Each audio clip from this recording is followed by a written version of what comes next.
Pemirsa, dalam korupsi haji, KPK menyebut kerugian negara mencapai 1 triliun rupiah. Bahkan KPK juga menduga kuota haji tambahan sebanyak 20.000 jemaah separuhnya diselewengkan untuk jemaah haji khusus.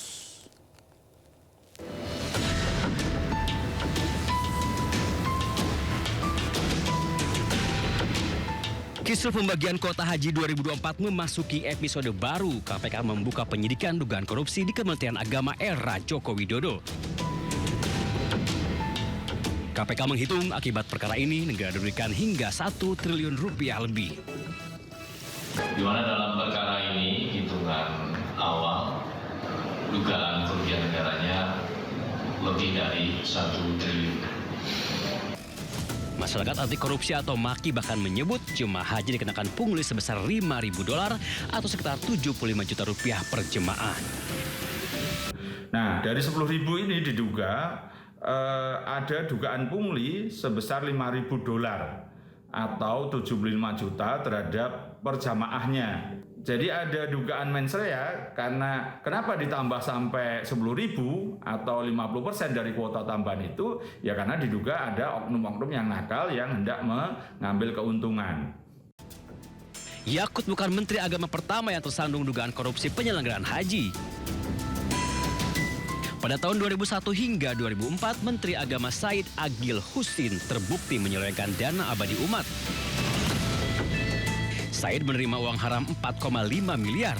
Akibat perbuatannya, negara dirugikan 718 miliar. Said divonis 5 tahun penjara. Menteri Agama periode 2009-2014 Surya Dharma Ali juga terbukti melakukan korupsi dana penyelenggaraan haji. Negara dirugikan 1,6 miliar. Surya Dharma divonis 6 tahun penjara.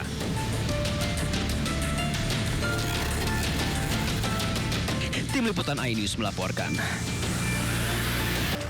Pemirsa, ribuan rumah terendam dan belasan ribu warga terdampak akibat banjir di Tanah Laut, Kalimantan Selatan. Banjir juga mengakibatkan putusnya akses jalan antar desa. Masya Allah, berarti dalam benar.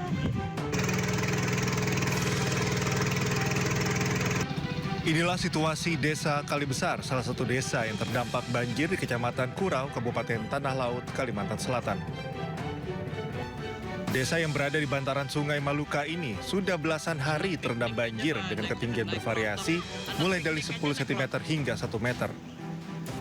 Selain merendam permukiman, banjir juga mengenangi jalan akses menuju desa yang berada di paling ujung dari Kecamatan Kurau hingga menyulitkan warga beraktivitas.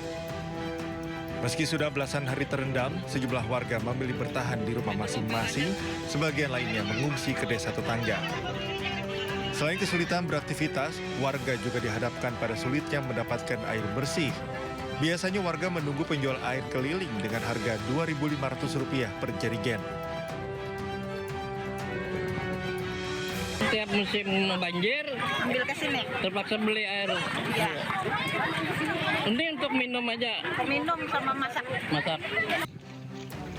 Berdasarkan data dari BPBD, hingga saat ini jumlah rumah yang terdampak mencapai 4.315 rumah dengan penghuni 12.542 jiwa.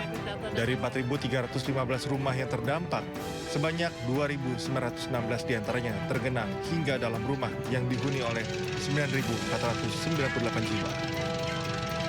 Dari Kabupaten Tanah Laut, Kalimantan Selatan, Zulkifli Yunus, iNews melaporkan. Pemirsa, pasca bencana banjir bandang, sejumlah wilayah di Kecamatan Batang Toru, Tapanuli Selatan masih terendam banjir. Banjir dipicu hujan deras yang terus mengguyur sejak beberapa hari terakhir. Banjir diperparah akibat jebolnya tanggul sungai Batang Toru. Ratusan rumah warga di desa Hapesong Baru, Batang Toru, Tapanuli Selatan, Sumatera Utara terendam. Bahkan ketinggian air bervariasi hingga lebih dari 1 meter. Akibat banjir ini, warga pun kehilangan harta benda dan tidak bisa beraktivitas. Sebagian warga terpaksa mengungsi ke tenda darurat yang didirikan secara swadaya.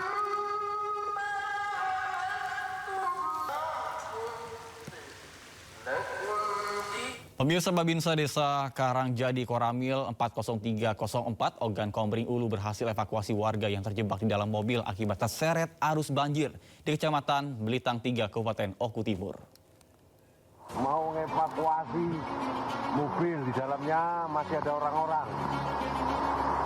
Cuma mau evakuasinya kalau nggak ada tabang, takut korbannya malah. Dengan sigap, Sertu Iwan Gunarto berusaha evakuasi masyarakat yang terjebak di dalam mobil yang terseret arus banjir di Desa Karangjadi.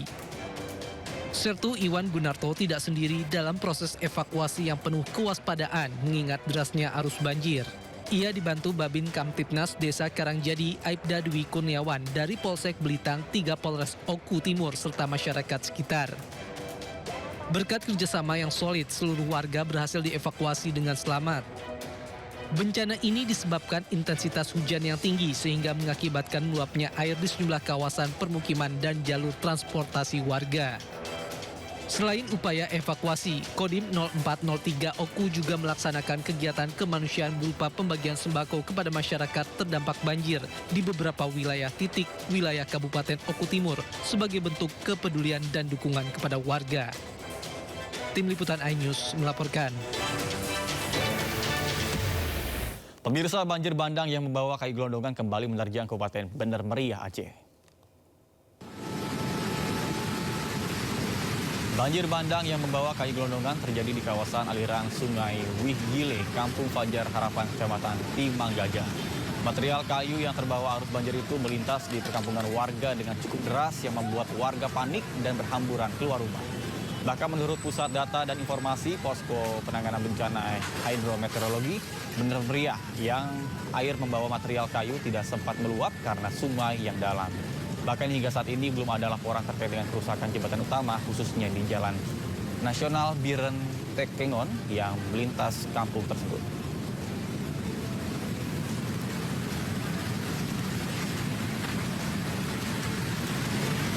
Jembatan penghubung antara Kabupaten Nagan Raya dan Kabupaten Aceh Tengah resmi dibuka untuk umum.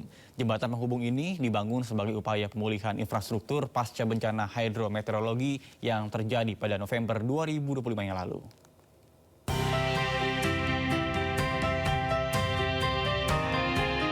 Jembatan penghubung antara Kabupaten Nagan Raya dan Kabupaten Aceh Tengah resmi dibuka untuk umum Rabu 7 Januari 2026. Peresmian jembatan berlokasi di Desa Blang Merandeh, Kecamatan Betong Ateh, Banggalang, Kabupaten Nagan Raya. Jembatan penghubung ini memiliki panjang 30 meter dengan lebar 4,2 meter dan kapasitas beban maksimal 30 ton. Jembatan penghubung ini dibangun sebagai upaya pemulihan infrastruktur pasca bencana hidrometeorologi yang terjadi pada November 2025 lalu. Alhamdulillah, kerjaan dapat berjalan lancar, kurang lebih 14 hari selesai. Bahwa jembatan yang sudah kita buat itu kemampuan kapasitas maksimalnya kurang lebihnya 30 ton. Sehingga masyarakat yang melintas, untuk harapan kami, untuk penggunaan muatan juga sewajarnya kan itu. Dan ini bisa dilalui oleh roda 2. Supaya bisa masyarakat sudah bisa menggunakan jembatan ini. Dan tolong juga seperti disampaikan oleh Pak Danrem tadi, dijaga bersama-sama jembatan ini.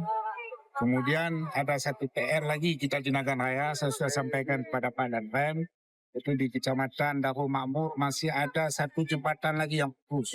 Itu juga mohon bantuan semua pihak, kelompok perintah atasan, semoga penanganan ini bisa secepatnya Pak Danrem. Sebelumnya jembatan ini rusak diterjang banjir bandang dan mengganggu mobilitas serta perekonomian masyarakat. Pembangunan jembatan penghubung ini telah mengembalikan konektivitas antara Kabupaten Nagan Raya dan Kabupaten Aceh Tengah. Masyarakat diimbau agar menggunakan jembatan sesuai kapasitas yang telah ditentukan serta bersama-sama menjaga dan merawat jembatan demi keselamatan dan kelangsungan fungsi jangka panjang. Dari Kabupaten Nagan Raya Aceh, Afsah Anyus melaporkan.